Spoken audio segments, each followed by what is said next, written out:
Hello and welcome to the Scouting Board, episode 11. I'm Billy. Today we got a really interesting prospect that we're looking at in Boise State safety J.L. Skinner. He's one of the biggest safeties in the draft, one of the biggest safeties I think I've seen coming out height-wise in general. Just a really intriguing prospect. This week obviously was the NFL Combine, and that will be factoring into a lot of these new episodes that I'm going to be putting out coming up. DJ Turner, the cornerback from Michigan, who had the highest 40-yard dash at a 4.26, will be the next episode after this. But this one, we're going to be looking at J.L. Skinner, who unfortunately was not able to compete in the NFL Combine. But nonetheless, we will be evaluating him. And man, I was so sad when J.L. Skinner was not able to compete in the NFL Combine this past week. But for you draft nuts that are listening to this, obviously, I think you have to be one, or you're trying to be one, if you even listen to this podcast, because I mean, we're evaluating draft prospects here. I mean, come on. J.L. Skinner from Boise State, probably not a bunch of you guys have heard of him, but one of the best safeties in college football this past year. And if you don't know how this show works, if you haven't listened to some previous episodes, basically we're going to look at Skinner. I'm going to look at his pros. I'm going to look at his cons. We're going to basically compare him, give my projection for what he's going to look like in the NFL, and at the end of that, give a grade and see where we're at. So let's get right into that. So Skinner is a pretty big safety. He's 6'4", 209.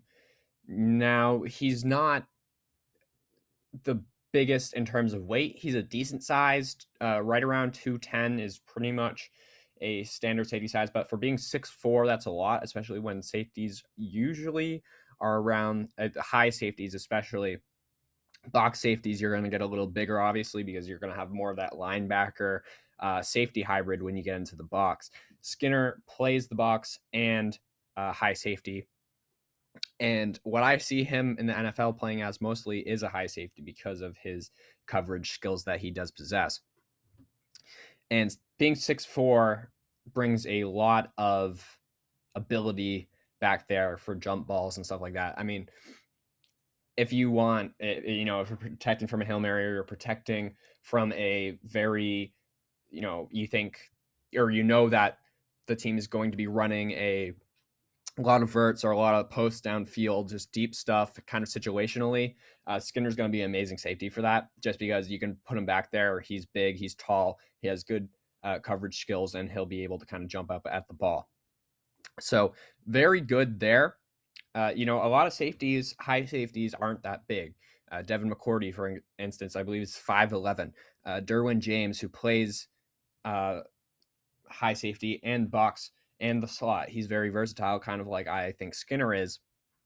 He is only 6'2". So you have a lot of these guys that aren't really, they're taller than corners, obviously, most corners, but aren't necessarily the biggest guys out there at safety. Skinner brings something that is unique, I think, to the safety position in this class, which makes him a very intriguing prospect.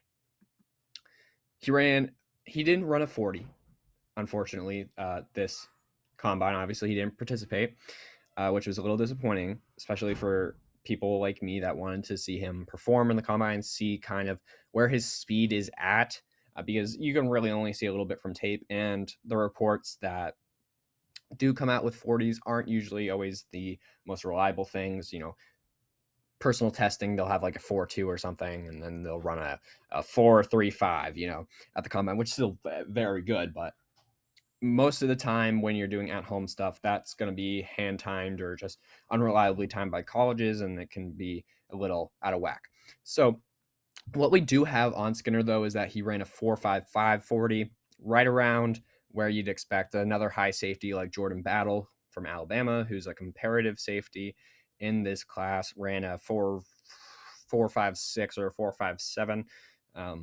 Don't quote me on that exactly, but I believe it was around there. So Skinner, a bigger guy than Jordan Battle, is running about the same in these reports. So, and I think if he did go to the combine, he would have ran around a 4.55. So, That's not too concerning. It's pretty good speed, especially for a guy that's 6'4", 209. He's 21 years old, and he is a senior. Played all 4 years pretty well, so a lot of experience coming out of Boise State. Not a guy that's playing only 2 years at a non-Power 5 school. So pretty good intangibles and pretty good just overall traits for Skinner. So let's get into the pros now that I've kind of spieled a bunch about JL Skinner. Anyways, so his pros. Skinner has had constant improvement in his coverage rating over his 3 seasons. And this is something that you want to see out of safety. Well, and evaluating anybody in the secondary, you want to see their coverage rating, that how they're performing against quarterbacks in coverage, basically. That's coverage rating. If you didn't know for whatever reason, that is coverage rating. And Skinner has constantly improved in his coverage rating from season to season. As a freshman in 2019, he played 9 games. He had only 89 snaps, so it wasn't that much.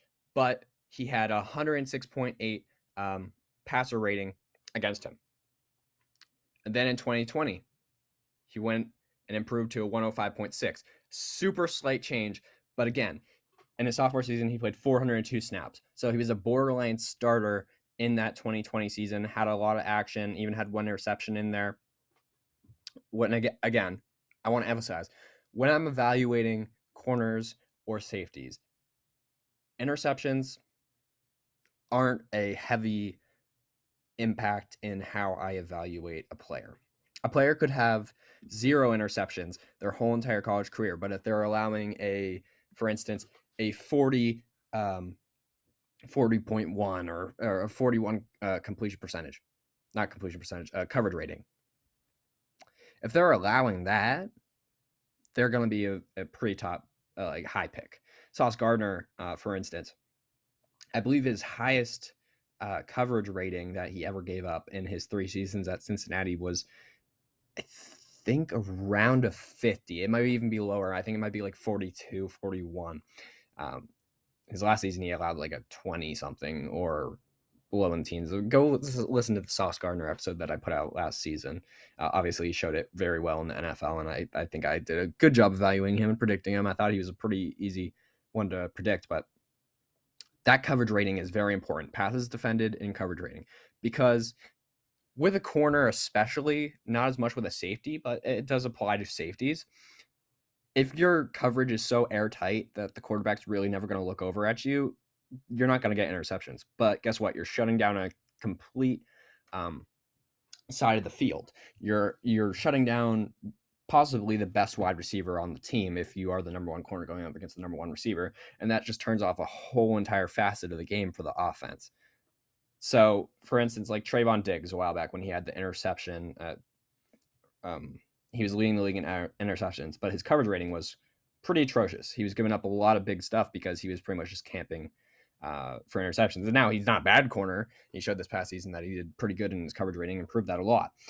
But nonetheless, coverage rating is far superior to interceptions in evaluating a safety or a corner. Interceptions can show a lot, but necessarily that is just pretty much a lot of it's baiting and staying close to the receiver and just kind of getting in a good position where you can get that interception. But I want to see out of my safeties and out of my corners, I want to see them be airtight in coverage and being able to deflect the ball down to the ground.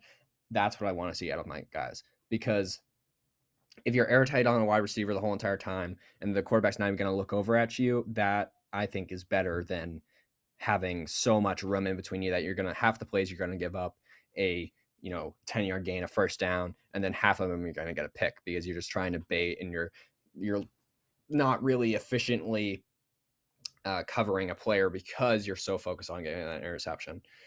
So to make that long rant a little bit shorter, you're going to want your coverage rating to be kind of the main thing that you're evaluating a safety or a corner for when you're looking at him as a coverage guy, which we're going to look at Skinner as that, but he can also has the tackling ability. Coverage, of course, I like to have more coverage emphasis on safeties and corners than tackling emphasis. Obviously, it plays into if you want him to be a box guy, you'd want him to be more focused on being able to tackle and stuff like that. It's a bunch of scheme stuff that we're not going to get into right now, but yeah. In his junior season, Skinner played a complete 12 games, also played 12 games in his senior season. He went all the way from a 105.6 coverage rating to 91.8. Now, I should say 91.8 and 105 and 106 aren't really good ratings. For safeties, they tend to be higher because you're getting a lot more action as a safety than as a corner, but because you're covering all facets of the field where corners are just moving side to side or, sometimes don't even move in the slot if they're not that versatile. So safeties are covering a lot more area most of the time, and that's going to lead to higher coverage ratings. And that was in 716 snaps his junior season. Now, his 2022 season, this past season, he was one of the best safeties in college football, I believe. He had a 37.8 coverage rating, which is just tremendous, especially for a safety. Played just so well. Had 618 snaps, so a little less, a little like 98 snaps less than his junior season, but still, even if he did play up to that 716 snaps, it looks like he would have still obviously taken a jump from 91.8 to a 37.8. And that's just a tremendous coverage rating. PFF gave him a 74.7 grade this past season, if you want to look at it that way. I don't think their grades are generally the best things ever.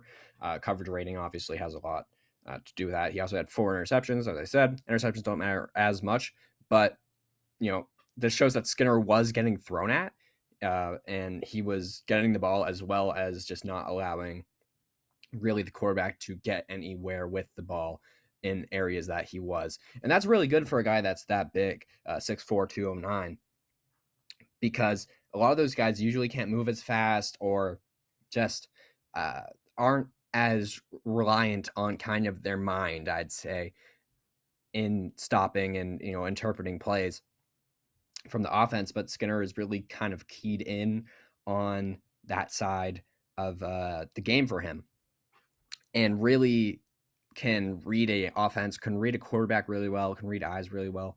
Is just that type of player, as well as having that size advantage, which I think is the ultimate combination. You want your safeties to be smart guys. You want them to be leaders of the defense, and you want them to be able to read stuff and work out coverages for corners as well, and just kind of manage the secondary. And that's something you want out of a high safety, a free safety. And Skinner can play both box and high safety, and being that size just gives him that extra oomph kind of there. Skinner, again, another one of his pros. He's a ball hawk. As I've kind of said before, he can play high safety and box safety. He's very big for a high safety, but at the same time, he can be a ball hawk. He had 4 interceptions this past season, which was one of the top marks for safeties in the country, 22nd in interceptions in the country overall. And he can really kind of sit there and read the defense really, really well. He has some plays where he's just sitting back in coverage and he'll go across. He's really good at going across the middle and kind of reading the wide receivers that are slanting across or coming across.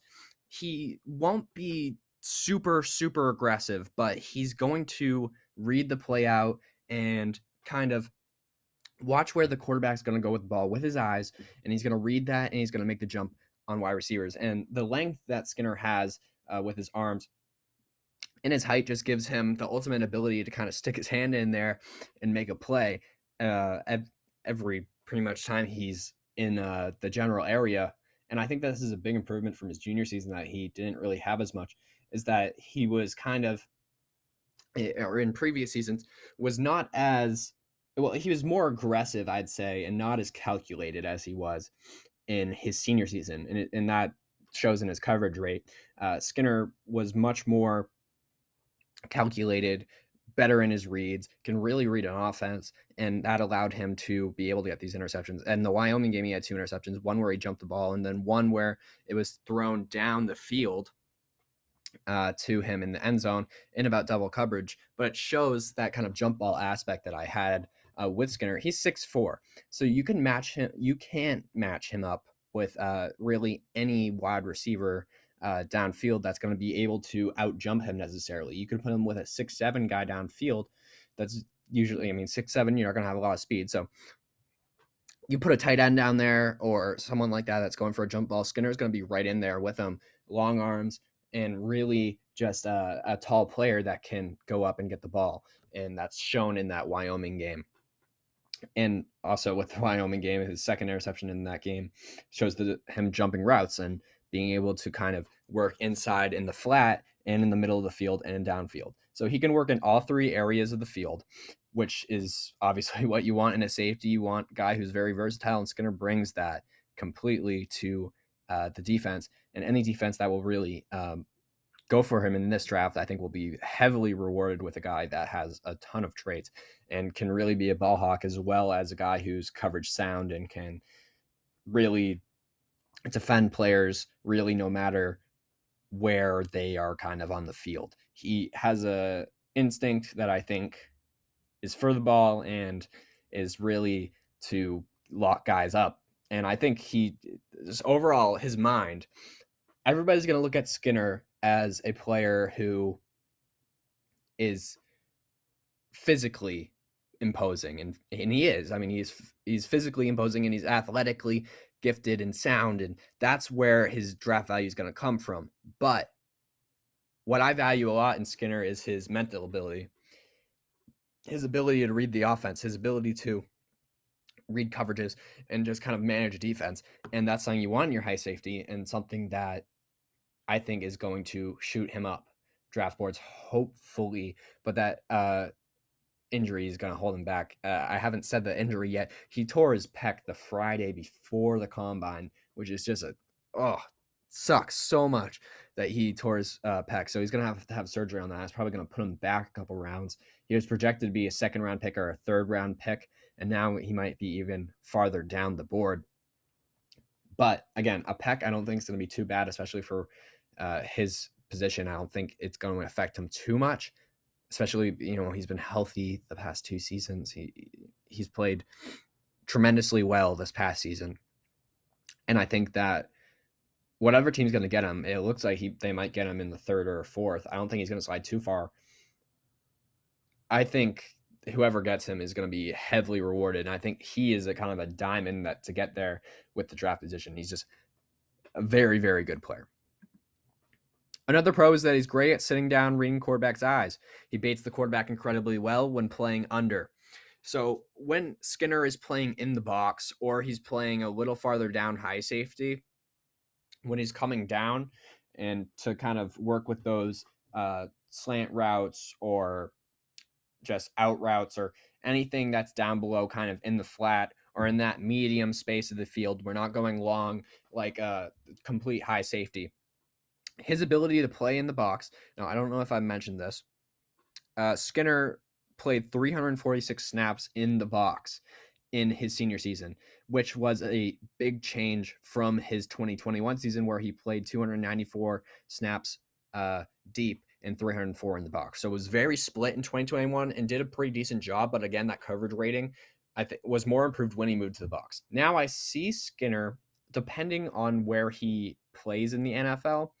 For instance, if he played for my Patriots, Skinner, if Devin McCourty retires, I think is going to be shifted into that role of the high safety, the guy that's kind of manning the middle of the Patriots defense. Again, you have Kyle Duggar on the side and Adrian Phillips and such as kind of that playing that box role that Skinner played so well in his senior season. But again, he didn't play a bunch of high safety in this senior season, but a lot of the tape that you do look at from his senior season, those 128 snaps deep as a high safety were played pretty much tremendously well. And I think he improved in both areas. Now, he was needed a lot more in the box and with the under stuff. Just watch another tape that just came into my mind. Fresno State. His tape against Fresno State, working the under and jumping routes, is some of the best safety box I believe a few of them are from the high position as well, is just some of the best work you'll ever see.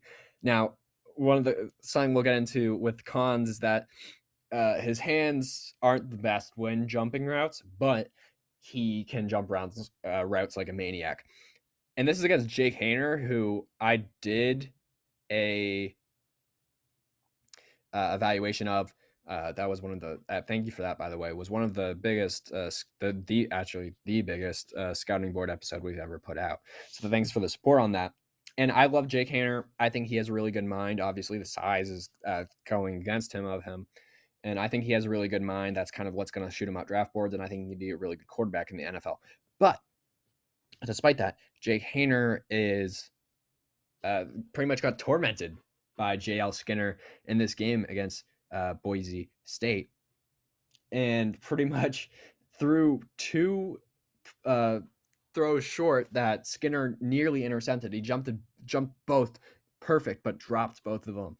But I think that game shows Skinner's ability to kind of read the quarterback's eyes, and really good instinctual quarterbacks read their eyes and ultimately make the play on the ball, make the jump on the ball, and just be kind of a just torment people in the flat.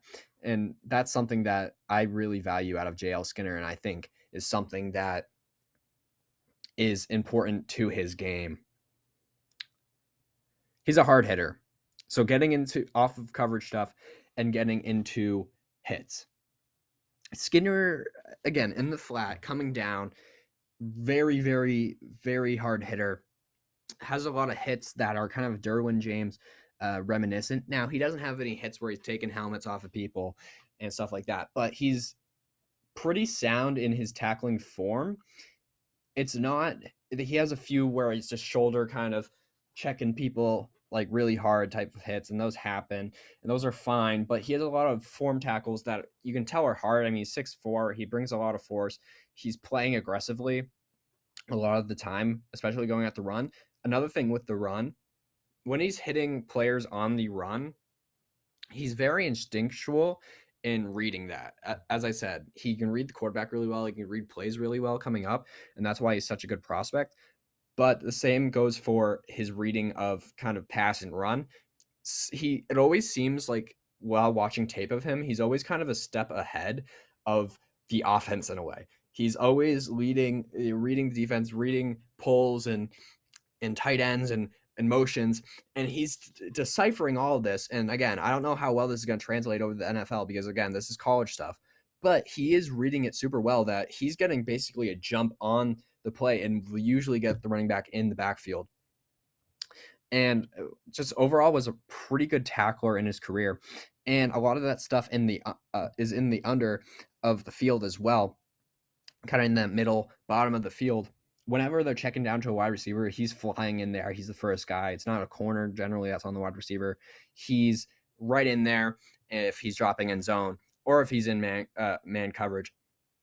He's usually always there. So it's pretty good stuff from Skinner while hitting and in coverage.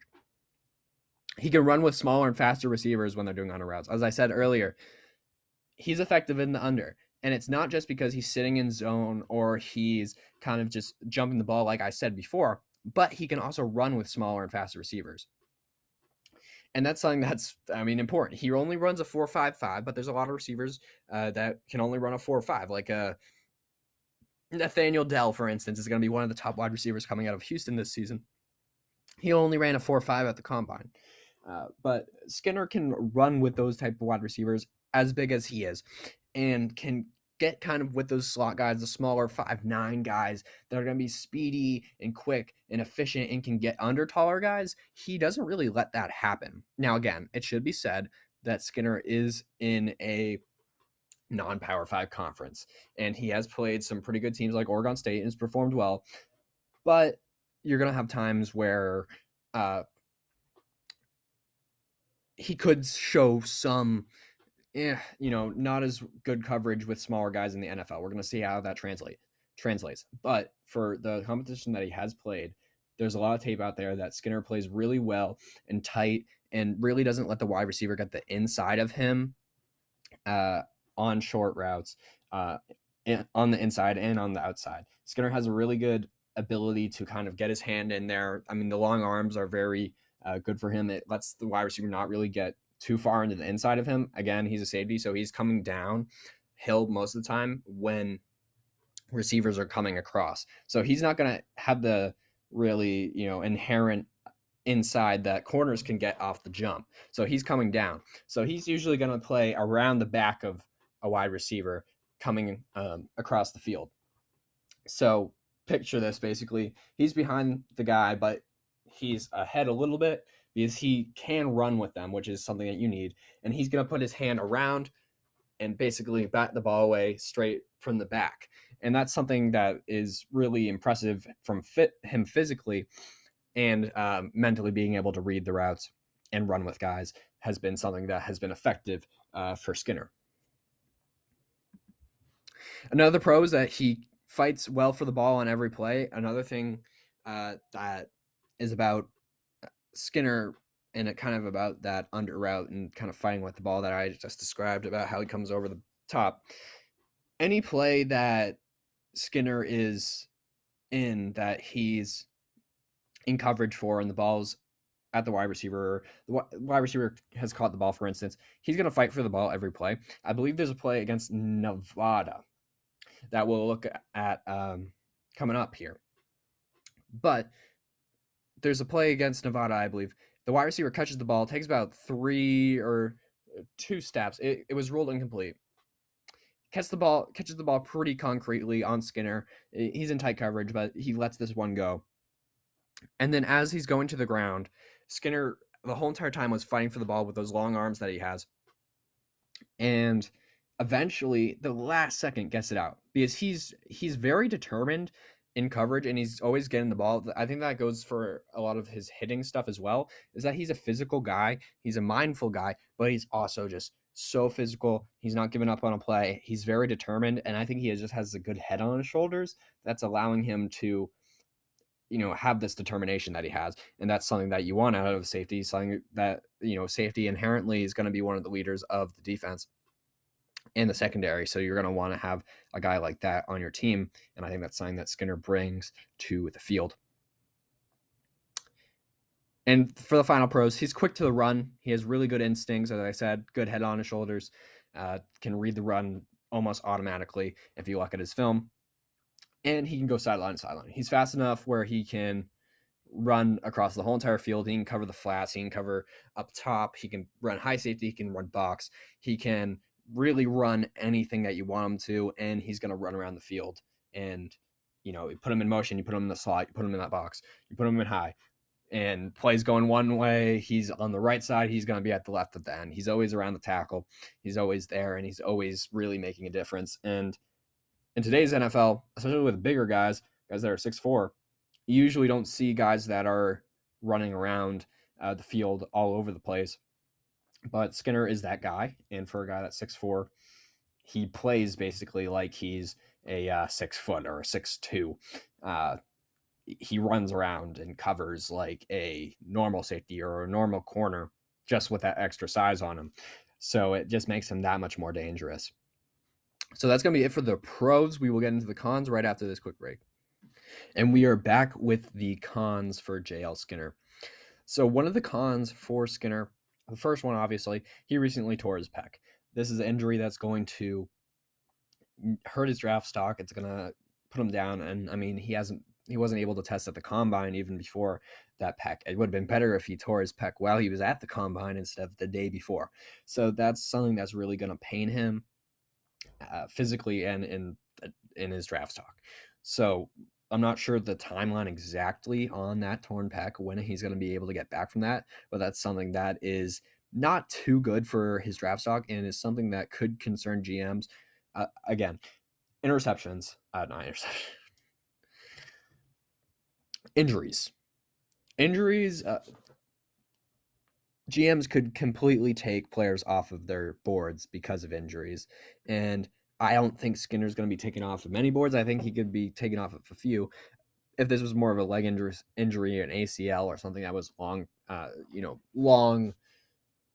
term or recurring or something like that, Skinner doesn't really have a long history of injury. So I don't think this is going to be too bad. But again, not being able to see him at his pro day because of this, or being able to see him at the combine because of this, being one of the top safeties in the draft is really going to hurt his draft stock, and I think it's something that could concern GMs. It doesn't concern me. I'm kind of intrigued with his brain and his physical ability and just the traits that he carries. But I'm not every GM out there. I'm not even a GM. I'm just someone who likes to look at players and kind of see where I can evaluate them. And from what I can see, I think this injury is going to hurt his draft stock. I don't think it's going to be a long term issue, but it is a con. Another con is that he played in the Mountain West. Now, he did play some pretty good competition besides for that. One of his best games this past his senior season was against Oregon State. He had one interception in one of his four interceptions against Oregon, and he also had 12 total tackles, so was really efficient in coverage and really as a tackler in the run game, that type of stuff against Oregon State, which was a pretty good, decent, good team last season, and also had some. I mean, you're not playing horrible teams. Also, he had an interception against BYU, which is one of the better non-Power Five teams out there. So he had some pretty good games, and the Mountain West isn't a joke of a conference. It competes fairly well with other Power Five schools, but again, it's really tough to evaluate guys that are coming out of non-Power Five schools because you're not getting an SEC type of program that you're facing every single week. That's why it's easier to evaluate guys that are coming out of the SEC, guys out of Alabama, or guys out of Auburn. They're facing the LSUs of the world. They're facing the Floridas of the world. They're facing the Georgias of the world. You're facing those guys every week. So it's much easier to see that because those schools are carrying more NFL like systems with NFL type coaches, systems with players that most of the time those type of teams are going to have 10 of them come out, 7, so like big numbers come out every single season. So you usually have a big number of NFL guys, and those are the guys you're going to be playing in the league. So it's easier to evaluate guys when they're playing against people that you already know is going to be in the league. The Mountain West only has a few, and Skinner is one of the few that is good enough, performed well enough in the Mountain West, has enough traits that is going to be able to uh, be in this draft and be a contributor, and I think can be a big contributor in the NFL. But it's hard to evaluate, and that puts doubt. And unfortunately, you would hope that the place that someone plays in college wouldn't affect how people evaluate them or where they get drafted. But unfortunately, it is because football is different everywhere, and you have to take that into account when there's better competition and you have more quality statistical performances against quality teams on paper. When once you have that, on film, then people are going to feel safer. It's always more risky when you're taking a guy from the Mountain West, a guy from the MAC, a guy from Conference USA, a guy from the American Conference. It's always going to be a little bit more riskier than when you're taking a guy from the ACC or the SEC or the Big 12 or any of those Power 5 conferences. It's just going to be a little bit tougher. So that is, not the best. He had an undesirable first few years in coverage is another con. Again, this could show that, especially with the torn pec now kind of setting him back, we don't know when he's going to be able to play first. Having that slow start in coverage and really not coming on until his junior season, where even then it wasn't amazing. He wasn't amazing in coverage. That raises a little bit concern with me, and I think will raise concerns with the scouts, is that maybe it's going to take a little bit of time for him to develop, and maybe that injury will be a little bit better for him because he'll be able to sit a little bit and kind of take in the NFL system and how the team wants him to play ultimately before he gets out on the field. And I think he kind of you saw the mind go and develop way better in his senior season in terms of coverage and how he's reading things. And college, you should be able to take that learning curve pretty soon. But again, if it takes a while to develop in college, it's going to take him a while to develop in the NFL. So I don't think Skinner is going to be a day one, put him in type of guy. he'll be able to, put him in the box maybe a couple times and play some run defense, let him play a little bit of coverage inside. At first, I think he'll be efficient there, but you won't see a bunch of, high safety type of like really well read uh, stuff initially off the books. I think it's going to be his development's kind of going to be like Kyle Duggar. You're going to Duggar still plays mainly in the box. He's mainly box safety, but he can play some high safety, and you saw a little bit of that this past season with the Patriots. But Duggar initially was really just a box guy, a run guy, and then he started to develop his coverage stuff. And he came from a D2 school, Lenore Rhine. So that hurdle into development is even higher. But I think you're going to see the same type of development out of Skinner. I just think Skinner has a higher ceiling on him if he can figure that out, especially with that coverage rating. We never saw a coverage rating that good from Kyle Duggar at Lenore Rhine. Now you see that coverage rating coming out of the Mountain West with Boise State and Skinner. It really intrigues you. And it's just going to be a matter of how, coaches being able to evaluate him and tell where to play him the first year and kind of give him a little bit of leeway on development, and then give him kind of that high safety role, or the, more coverage heavy type of role downfield that you'd want to give him, and let him develop and turn into kind of that top player that he can be.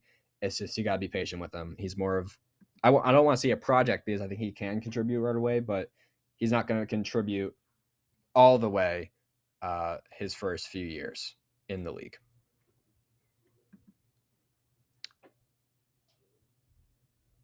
He might, his hands need improvement is the next con. As I mentioned earlier, the Fresno State game was a big game for him, that it showed that his hands really aren't the best things ever. And 4 interceptions is good, so his hands are somewhat there. He can get interceptions, but drops happen, and he's had a few, including that Fresno State game. So he just needs to get that a little bit under control. Again, he's a defensive player. He's not a wide receiver. So, and he doesn't drop it every single time like the ball goes to him. So I'm not too worried about it. But again, it may be like if he had really, really good hands, he'd be a little higher up. But again, I'm not going to whine over it or anything. I'm not concerned over it. A wide receiver or corner or safety could have stone hands, can't catch anything. But if you can have airtight coverage, like I said, if you can cover really well and make it so you're taking away half the field, or really the players just taking away a ton from the offense, I'll take that guy. I'll take that guy a million times over a guy that's going to have an interception, once out of maybe 20 times when he's targeted, and have the rest of those times targeted be like 7-yard gainers and all. They're just giving up the field a bunch. So I'd rather have the guy with no hands that can cover really well, and I think Skinner's that type of guy. And right now, it's to be determined if he can run with NFL speedsters downfield. Now, this goes along with the high safety thing. He played a lot in the box, did really well there, and he did play pretty well as a high safety. But again, that's against Mountain West opponents and receivers that really aren't super, super fast NFL speed. Not a lot of them are in non-Power 5 conferences. So it's to be determined if he can be able to develop into that high safety at 6'4", 209 that can sit back and, not let a Tyreek Hill get by him, or, a fast wide receiver like Kadarius Toney or something like that. Because you're going to have that in the NFL with NFL speed, and he's going to have to adapt to that. And, for him being a leaner, taller guy, that's why I think he can play high safety. Obviously, I think it's proven that he can play high safety at the college level, but at the NFL level, it's going to have to be seen, because if he can't really adapt to the speed in the NFL, he clearly has adapted to the speed in college, but if he can't get up to that level downfield in the NFL, then that's going to be concerning, and then they're just going to have to play him in the box, and really that takes kind of away his versatility. So we're going to have to see with that. That's to be determined, but I think he'll be able to transition. It's kind of a toss-up. You can't really tell necessarily right from the draft. You're just going to have to see when he comes into training camp and see where he's kind of at in a couple of years or that type of thing. So let's get into just some quick film. I'll link these plays that I'm talking about in the description below. California Highlights with a K. I recently discovered this channel. Really good stuff by them. I wish they, it's a highlight page, so they're not going to have negative plays. You can get that elsewhere. But really good stuff from them. So just want to shout them out. I don't know them.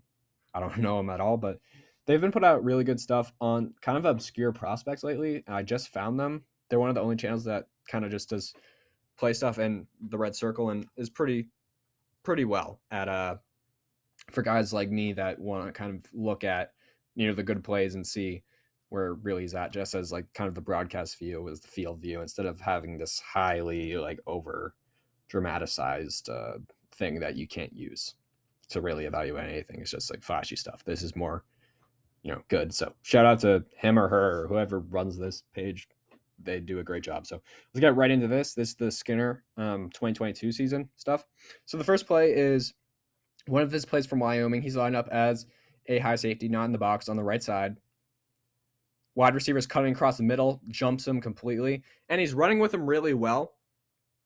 Shadows him the whole entire way and jumps in front.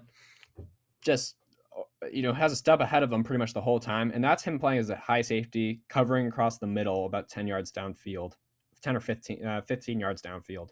This is another high safety one against Wyoming. This is the deep one I'm talking about. And that's the jump ball right there. Now he's bigger than 8. You see, 6'4". He has the size and just pretty much plays that as a wide receiver. That's the type of thing you're going to get out of JL Skinner with a 6'4" guy. He's going to be able to really just fight off a wide receiver and get to the ball, pretty much play receiver as a safety. This one, a little late to the read, but it's the blow up here at the end. Gets this San Diego State running back, kills him on the sideline, just shoulders him and gets him really good. This one running with tight end, jump at the backfield, just completely gets him. He comes out of nowhere. You can see it pretty well. This one against Oregon State, he's playing out of the box. And this one, a jump. It bobbles the ball, and kind of the use of hands that I wasn't really saying before. He or that I was saying was a negative there. He kind of rips it from him, gets his hand in there, the long arms, bats it away, and then bats it up a couple times, and then picks it off. Skinner does a really good job with that type of stuff. Here, he's high against Air Force, and this is the one that I was talking about earlier against. I said it was against Nevada. It was against Air Force. This is the one where he goes for the ball. He's pretty much on the player the whole entire time, on the wide receiver, but makes a really good effort at getting the ball out as he has the ball, as he's taking the steps. And you can see it right here, right? He's shadowing it, pulls down the ball, Air Force's guy, and then with his right arm, has it in the whole time right inside his kind of his armpit where he's holding the ball, knocks it out just at the last second before he goes down. That's an incomplete pass. Just great stuff. Here is one of the ones that I'm talking about where he just knows the run is coming immediately and gets downhill. He's motioning left across the field, and the run is going to the right. So left on the defense, right. That's a collision. As they snap the ball, he's basically crossing the line of scrimmage, got around the whole entire offense because he was right there, and just blows up 22. That's 1 yard loss. Just amazing instincts as a safety in the run. He's in the box against Colorado State. Just easy linebacker type of play, getting into the C gap and blowing up a run. So, he can play as linebacker. This one, he's coming down into coverage and just a horribly thrown ball. He's just kind of coincidentally there. I don't think that's the best from him, but he was covering the under. There was really nothing over there, and the pressure gave him that one. I give the credit to 15, who comes in there and just blows up Jaron Hall. This one, he's playing kind of slot high at the same time, and jumps the Jake Haener pass. This is the one that I was talking about at Fresno State. Haener thinks he has the out route to 5, and then Skinner jumps him. This is another one, blows up on the sideline. Big hit. He's not going to let a wide receiver really get anywhere on him. He's going to, like, if a wide receiver is getting some yardage, and usually it's not a lot, he's going to give them a pretty bad blow, so they won't, they'll be looking over their shoulder next time, and maybe they'll drop the ball. He kind of brings that presence to the field, being 6'4", being that big. Here against San Diego State, the quarterback takes the ball up left on a designed keeper, and Skinner comes downfield and blows him up big time. Good form, and really just good stuff out of JL Skinner. So that's going to be it for me looking at his kind of film. Again, look in the description, California highlights, look him out, give him a subscribe. Really good stuff. Really, really good stuff. So finally, we're going to conclude with his comparisons. I think his peak right now is a taller Derwin James. James has that same kind of coverage ability where he can play high safety and he can play box safety. He looked pretty much the same coming out of college. He was a better coverage guy, better ratings, but and I think he has a little bit of a more you know nastiness to his hits. He's I don't want to say James is more sloppy with his form, but it comes across more kind of violent, like a Sean Taylor type of thing, than really as a form type thing. Skinner is more formal, I think, with his stuff, but it's still really nasty hits. It has that hitting ability, can read deep offenses really well, the same way that Derwin James can. So I think Derwin James is kind of a good comparison for Skinner, and I think is really his peak potential. Now, this is if he hits everything perfect. He's a taller Derwin James, which I think is even more dangerous because, I mean, Derwin going downfield is pretty good in coverage, but if you throw up a jump ball with Derwin James at 6'2" against a 6'7" wide receiver, the 6'7" wide receiver is probably going to win. With Skinner being 6'4", it's a toss-up. Skinner's probably going to be able to have a better, he's going to have a chance there where Derwin wouldn't. And his 4 is minor league Kyle Duggar, a guy that really, didn't translate over to high safety as well. Can still play a little bit of high safety, but maybe not the best in coverage. And this is kind of going off of thinking that Peck is maybe going to give him some problems. Maybe a little injury prone, being a box safety, but can kind of get the job done when he's on the field. That type of Kyle Duggar. So my overall grade for JL Skinner is a B+. He's one of my top safeties in this class. The injury doesn't concern me a bunch. It does put him down the board a little bit, but doesn't concern me completely. I think he can be a really good prospect in this draft. Really good for a team. Really good high safety. Really good box safety, and I think he just has a bunch of versatility. And I'd love for you guys to check him out. So, guys, thank you so much for listening to the Scouting Board. Episode 11, episode 12, featuring DJ Turner, the cornerback out of Michigan, should be coming soon. I'm not sure when. Dropping episodes are very, not fluid, but we will see about that. Follow me on Twitter at BillySRP. I tweet a bunch over there about prospects and, giving out just info in general. You can also, I don't know if you're listening to this on YouTube, but you can listen to this through Spotify or any other podcast platform you pretty much want, Apple Podcasts, all that type of stuff. Go check us out over there. You can check out my other podcast, Second Take, that I do with my friend Alejandro and Aiden. That's more of all sports and not just scouting stuff. We do some NFL draft stuff, especially coming up, but that is kind of the bigger show. You can go check that out. You can also go check out my publication page where I write on Medium, Billy SRP over there, and Alejandro SRP. You can also check out over there. He's my friend. He does some excellent work with sports and a lot of good writing stuff. And so go check out his stuff. You can also check him out on Twitter at Alejandro SRP, I believe, as well. So go check him out over there. If you guys wouldn't mind, give us a subscribe if you enjoyed it. Give it a like. But thank you guys so much for the recent support with the Haener video and really all the support that's been coming into the YouTube channel. It's been really, really good lately. And really, the support on the Spotify stuff has also been doing very well. So thank you guys so much for that. And peace. Have a nice day, and I will see you with the next one. Enjoy the draft, guys.